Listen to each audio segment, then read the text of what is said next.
I would like the Nigerian government to understand is that it is either you allow people protest peacefully or they will protest violently. People as ABC, there are no two ways about it. When we think about protest, most time people think about, oh, when you carry placards. There are a lot of atrocities going on. Our protest is when you're rallying against the system. The peaceful protest is the one that the NSAS protesters did, coming out, and because they believe in the government, they're asking the government to do the right thing. Those who are protesting violently are the ones who are out on the street, banditry, thuggery, kidnapping, and all of that. Those are also protests against the system. And it's so sad that the Nigerian government prefers and panders to the people who protest violently, then they clamp down and attack and maim and kill people who protest peacefully. It's absurd in a way. But coming back directly to the question is that the Sorosoke generation, honestly, we call them the coconut head generation. They are not giving up. You might think with the Nigerian government might think that it's winning. It's not. And I would say to them, the earlier you listen to them, the earlier you follow what they say, the earlier you throw into their demands, the better it will be for the nation. Because I tell you, this generation, this NSAS generation, the coconut head generation, the younger generation, guess what? They have intelligence, they have strategy, they have social media, they have technology, and then they have creativity. And by the time they deploy this on all of us, we will not find it easy. I did a tweet yesterday where it reminded me of a saying in my language where they say, meaning they don't pour, you don't say we come from Southside, you don't speak pidgin, you know they sweet us. Meaning say they don't pour praise for person, but that's what the NSAS protesters have done to the Nigerian government.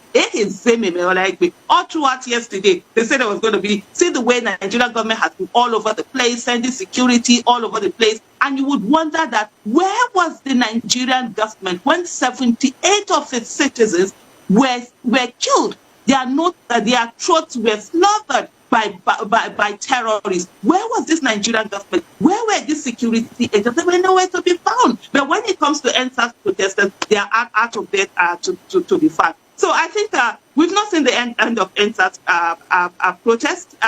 Protests come in different forms. And I tell you, this generation are sick and tired of being hounded to death. Because what is it that the threat over them now that they will be killed? But guess what? The reason why they came out to the street in the first place is because they were being killed.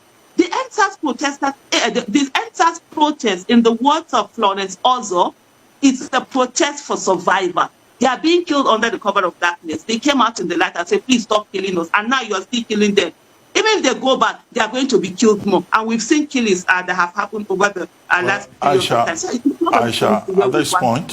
Aisha, at this point, we'll take a quick break. Still with us, our guest, Aisha Yesufu, human rights activist, one of the conveners of the hashtag NSAS movement, and also the hashtag Bring Back Our Girls movement. Well, Aisha, just before we went on break, you were wondering where was the military at the time that Boko Haram was slaughtering 43 Nigerians in Jere local government in Zabamari. Well, they were very busy with a spiritual warfare seminar.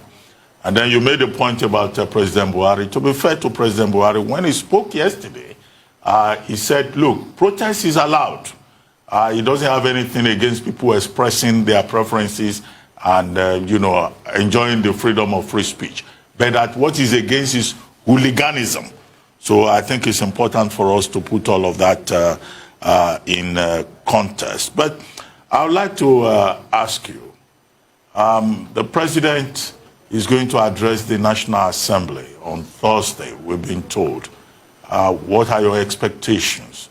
One of the things the president is going to talk about is the security situation in the country that you alluded to.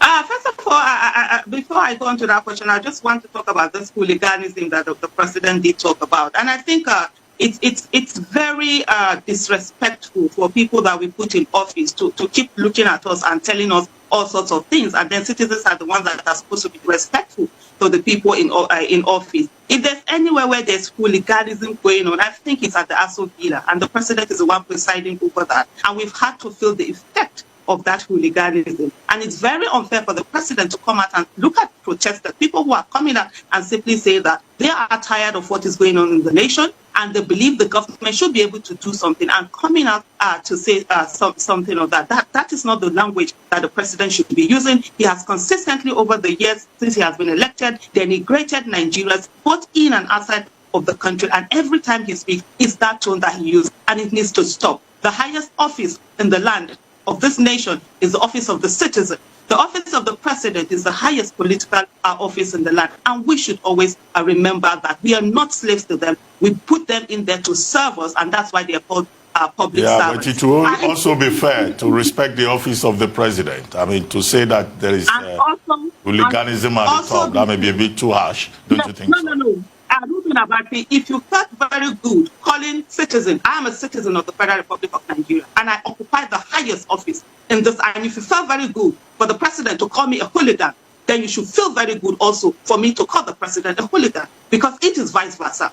Respect is reciprocal. It has nothing to do with your age. He was voted in to be the president and the commander-in-chief of the Federal Republic of Nigeria. He wasn't voted in to be a father or a grandfather. He wasn't voted in to call me a hooligan. But you also agree that citizens, even when they say they are citizens, the law does not allow any citizen to break the law. So what the president was talking about yesterday was about, yes, you can exercise your rights, but the Constitution does not give you the right to break the law. Hello, Aisha, are you still with me? Hello, Aisha. Well, we seem to have a signal connection problem with her there, But I was trying to say clearly that, look, I mean, people have rights, citizens have rights. Yeah. The office of the citizen is important. But at the same time, the Constitution talks about limits to rights. Aisha Yusufu, are you back with us? Hello? I think we're having a challenge. Well, we'll take a short break while we try to re-establish connection with Aisha Yusufu, and then the conversation with her will continue. We'll be right back. Stay with us.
Welcome back to the One Issue right here on the Rise News channel. The major narrative around the deteriorating infrastructure and lack of federal presence in the southeast of Nigeria has been the perceived sidetracking of Igbos, the owners of the land, from controlling the corridors of political